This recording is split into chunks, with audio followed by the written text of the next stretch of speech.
Welcome to my channel Joy tutor. আজকে আমি যে বিষয়টা নিয়ে আলোচনা করব সেটা হচ্ছে এসএসসি 2025 সালের ইংরেজি দ্বিতীয় পত্রে যে রাইটিং পার্ট ভি, সেখান থেকে আমি গতকাল যে সাজেশন দিয়েছিলাম যে এগুলো থেকে বরিশাল বোর্ডে কালকে হুবহু কমন আসবে, 40-এ 40 পাবে, সেরূপ সেই ঘটনাটি হলো। দেখো, গতকাল যে সাজেশন দিয়েছিলাম ইংরেজি দ্বিতীয় পত্রের লিখিত অংশ মানে আর পার্ট বি রাইটিং পার্ট, সেখান থেকে দেখো যেগুলো দিয়েছিলাম সেগুলো হুবহু কমন আসছে। শুধু বরিশাল বোর্ডে নয়, অন্যান্য বোর্ডে আসছে। দেখো, সিলেট বোর্ডে আসছে, যেগুলো বলছিলাম যে এগুলো থেকে আসতে পারে প্যারাগ্রাফ, কম্পোজিশন, ফর্মাল লেটার এবং সিবি হুবহু কমন।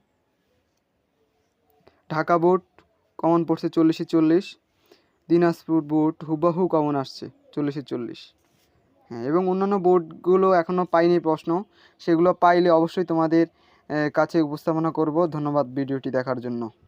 আমার চ্যানেলের পাশে থাকবা, জয় টিউটরের পাশে, এরকম ভালো ভালো সাজেশন পেতে। আমার চ্যানেল জয় টিউটর। আমরা আজকে যে বিষয়টি নিয়ে আলোচনা করছি, যে এসএসসি 2025 সালের ইংরেজি দ্বিতীয় পত্রের লিখিত অংশ মানে রাইটিং পার্ট সাজেশন নিয়ে গতকাল আমি সাজেশন দিয়েছিলাম একটা ভিডিওতে। সেখান থেকে হুবহু 40-এ 40 কমন আসছে বরিশাল বোর্ডে, যেগুলো বলছিলাম মোস্ট ইম্পর্টেন্ট সেখান থেকে আসবে। হ্যাঁ, সেখান থেকে আসছে এবং অন্যান্য বোর্ডে কমন আসছে হুবহু। ঢাকা বোর্ডে আসছে, Sylhet board, Dinajpur board, Mymensingh board, এগুলো হুবহু কমন আসছে রাইটিং পার্টে। সিবি, প্যারাগ্রাফ, ফর্মাল লেটার এবং কম্পোজিশন হুবহু যেগুলো দিয়েছিলাম সাজেশনে যে এগুলো আসবে, এগুলোর ভিতরে আসবে, এগুলোই ইম্পর্টেন্ট মোস্ট, সেখান থেকে আসছে।